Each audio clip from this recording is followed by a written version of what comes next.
Are the fireworks just starting in the silver market? Well, that's the question we're going to be looking at today.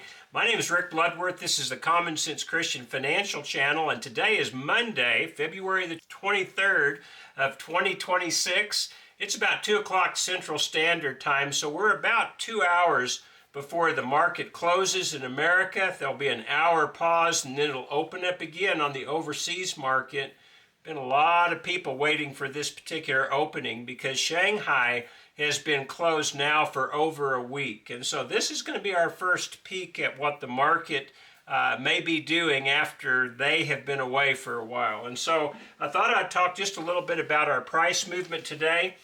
Today we opened up at $84.75, which was a little bit of a gap from last Friday's close at $84.51. And then we've gone up pretty good since then. And right now it's at about $87.56. So up a little over $3 for the day. This is our highest mark that we've achieved during the last 2 weeks since this range was established on the 5th of February. We've talked about that in the past. I won't talk about that anymore, but so far so good right now. It seems like the market activity has been up fairly consistently lately. We have tested the lower end of this range, and so it'll be interesting to see if the top part of the range holds now. The question again, are the fireworks just about to start? Well, Shanghai has been closed for the Lunar New Year for over a week now, and tomorrow they're going to be opening up, and they'll have some catch-up to do. I did notice last evening on the Shanghai market, though, that the Shanghai Exchange is still reporting some prices. I believe the gentleman's name is Fei Yin, F-E-I-Y-E-N. He's not an AI guy, but he reports a lot of the prices over there in China, and he speaks Chinese, so he's pretty good at it. And he was showing there's still about an $8 premium in China over the American markets and the London markets. So that's important to keep in mind. That gap's already been taken care of by them, even if we don't have any contracts having actually changed hands yet. I want to talk about, for just a moment, how the COMEX is beginning to change what it has historically been. And historically, the COMEX has been more of a hedging instrument. It's a price discovery, was a price discovery market where people could come in and bid on either side of the contract, buy or sell, long or short, and by doing so they would establish, hopefully, a market value that was fair. Well, we all know in recent years that there's been a lot of things going on within that market, but I think you may be finding that some of the activity that many of us consider to be manipulation may not be able to continue for much longer. I can't remember the name of the person who said this. If you can, please share that in the comments. But he had a comment that you cannot manipulate a market in a direction in which it does not want to go for very long. And his point was that if there's a shortage of something, the market is going to have to go up if there's a good demand for it. And even though you might temporarily be able to turn that market, maybe even the opposite direction, you can only do so for a while. The best manipulations are in the direction that the market wants to go, because that's the direction of momentum. And we may be seeing something along those lines, and hopefully this will help to explain why. These figures up here are the annual COMEX deliveries since 2022. And then in the far column, the month of January deliveries for the COMEX contracts since 2022, and it includes this year as well. But let's just go back. In 2022, the COMEX exchange delivered 225 million ounces of silver. Pretty good amount. Well, the next year, 2023, it dropped drastically. There's only 125 million ounces delivered off of the COMEX exchange. And that wasn't all that bad, mind you, because again, it's been primarily a hedging instrument for buyers and sellers to come together, and they very often would get their metal from some other place. But in this case, 125 million was all that changed hands in 2023. By 2024, it was up to 220 million ounces again, nearly what it was in 2022. But look at last year, 494 million ounces of silver were delivered on the COMEX last year. And so last year, maybe this is a good point to bring this up as well, total mining and recycling in a year for the last really 10 years has averaged just a little over 1 billion ounces a year, about maybe 820 to 840 million total world mining, and then somewhere between 150 and 200 million recycling, for a total of a little over a billion ounces. Well, last year they delivered off of the COMEX almost half of the total world supply of silver. And that was something that really has created something of the situation that we see now. The reason that the market went up so much last year, all the different supply and demand features that went into that also went into the fact that the COMEX delivered a lot more than they were ever intended to do. And those supply and demand features really have not changed an awful lot. Can they change? And the answer is yes. They can change in a hurry. You can have a worldwide slowdown. We've had several in recent years where it's just like somebody pulled a plug, almost as if on purpose. So don't discount that. There could be a worldwide slowdown.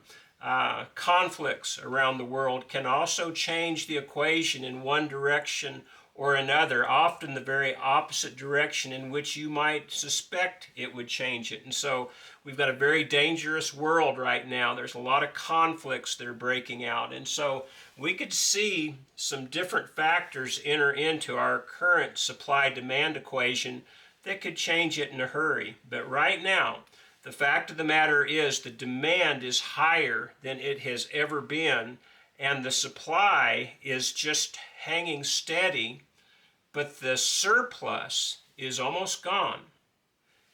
Let that sink in for a moment and think about that for a bit. We've had a surplus in silver since before I was born. The mints around the world use silver for their coinage. The U.S. Mint, I think when I was born, had an incredible amount of silver on hand. And so a lot of silver has been available for a lot of years, but that's starting to dry up. In the last 5 years, we've averaged about a 200 million ounce deficit between mining output and recycling and the demand. And because of that, we have sucked up about 1 billion ounces of silver that were surplus, and that surplus cash is nearly gone right now. And because of that, we're starting to see these wild market fluctuations. At least this is my opinion as to why this is happening. In January, which is traditionally viewed as a non-delivery month, and somebody asked the question, well, if you can take delivery in every month, why is it called a non-delivery month? And a delivery month is just an industry term. It's just refers to the 4 major months that most of the delivery on the COMEX occur, and that's March, May, September, and December. January is not a big month. As a matter of fact, if you go back to 2022, you'll see that 15.6 ounces were delivered in that year. In 2023, 5.8, 2024, 7.7, and then last year, 12.5. But this year, we had nearly 50 million ounces of silver delivered in January, 49.9 million.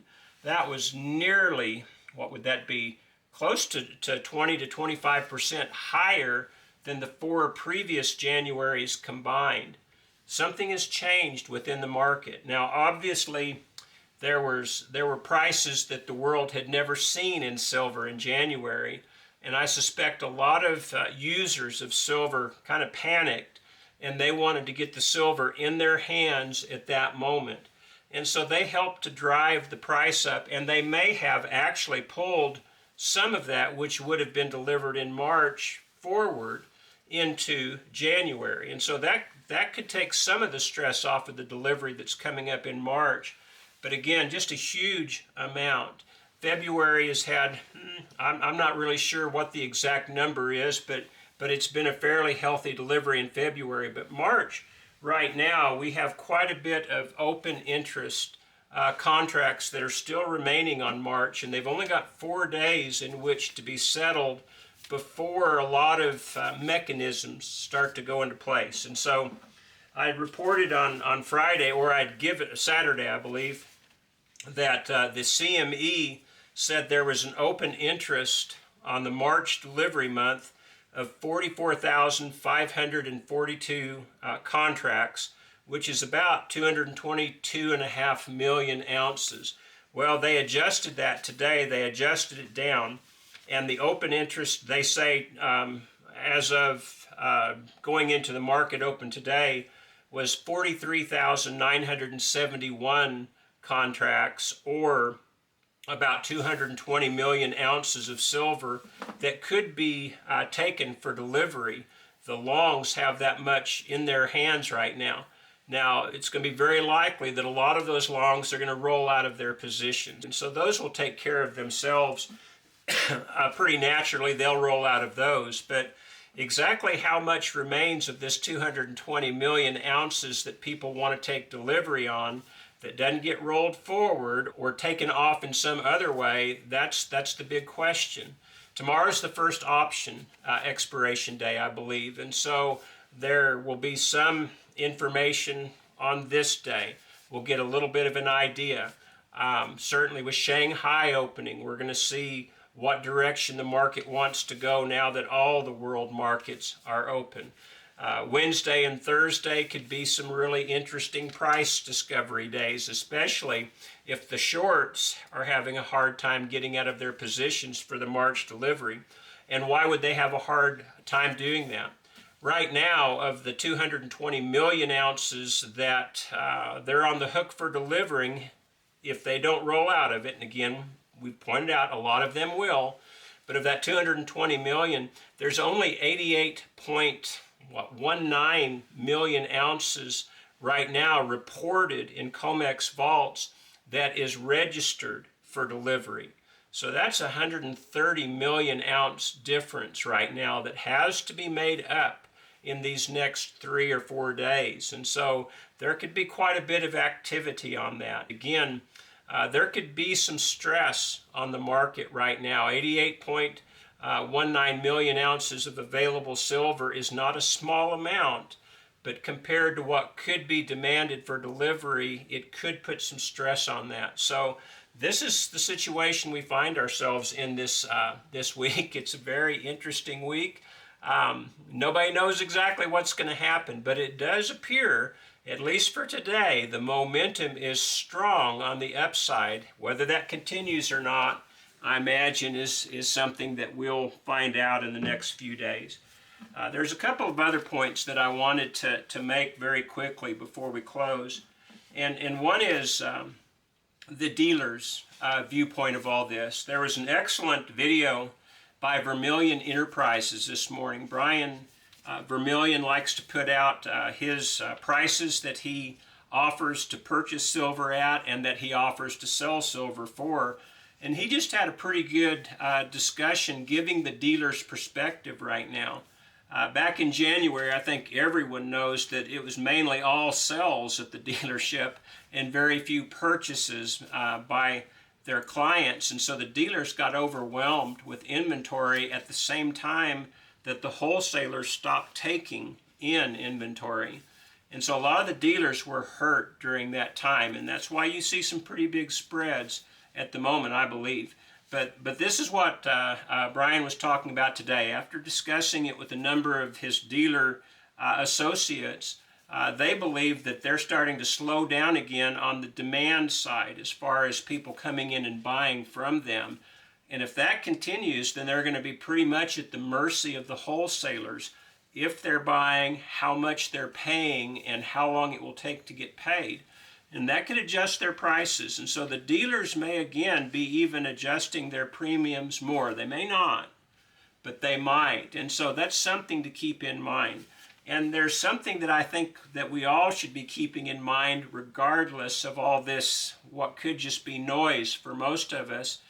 Most of us are in this for the long haul. We bought silver as an insurance for future events, known or unknown. And so we weren't planning on selling our physical silver anyway.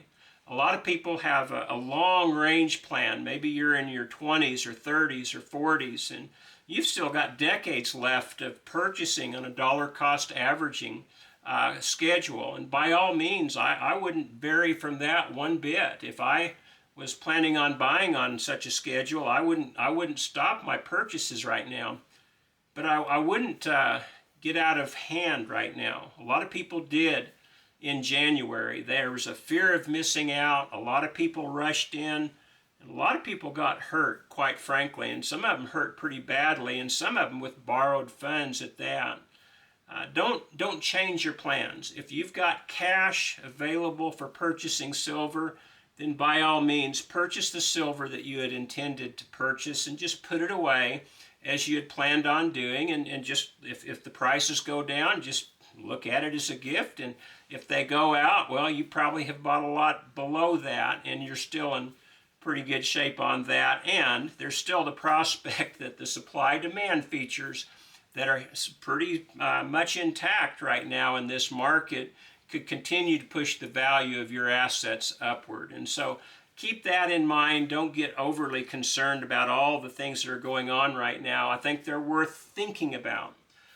There was some cartel activity in Mexico over the weekend that has disrupted not only the silver mines in parts of Mexico, but it's also disrupted the transportation of silver that's already been mined. That could have an effect on some of the silver that they were counting on for delivery on the COMEX. And so this could create another situation. So just kind of file that in the back of your mind. And then we've got some things going on around the world right now that, quite frankly, I don't even like to think about. It's just too big for me. We have a Supreme Court coming out and telling the president, you've got to stop these tariffs, they're illegal. And so he comes back with a fresh set of tariffs that haven't yet been declared illegal. And so there's that normal political movement that we have that none of us can do anything about. We can vote, but it doesn't always seem like they do what they said they were going to do when we vote for them. And it's starting to seem like more and more of a frustrating prospect at that. Don't get too caught up in that. Just stick with your plan. If you believe that investing in silver for the long term is still the right strategy for you, just do that.